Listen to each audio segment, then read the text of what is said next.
You all know that BCCI is a huge brand in itself. Bangladesh হারেনি, Bangladesh match fixing করেছে।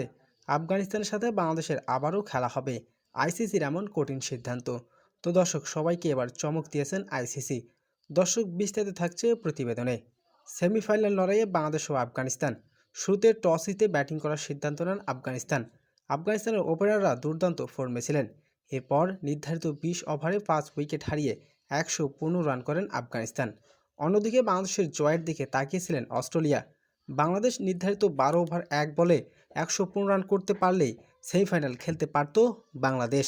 নির্ধারিত 20 ওভারে কোনো ব্যবধান ছাড়া 115 রান করলে অন্যদিকে অস্ট্রেলিয়া যেত সেমিফাইনালে। এমন কঠিন সমীকরণে 115 রানের টার্গেটের জবাবে ব্যাট করতে নেমেছিল বাংলাদেশ, যেখানে সহজ সমীকরণে ম্যাচ হেরে যায় বাংলাদেশ। নির্ধারিত 20 ওভারে সবকটি উইকেট হারিয়ে 105 রান করেন বাংলাদেশ। আর সেটার এবার খুঁটিনাটি দেখেছেন আইসিসি। তাই তো এবার কঠিন সিদ্ধান্ত নিতে যাচ্ছেন আইসিসি। আফগানিস্তান ও বাংলাদেশের আবারও খেলা হবে। তো দর্শক, আইসিসির এমন কঠিন মন্তব্য আপনার কেমন লেগেছে জানিয়ে দিন মূল্যবান মতামতটি।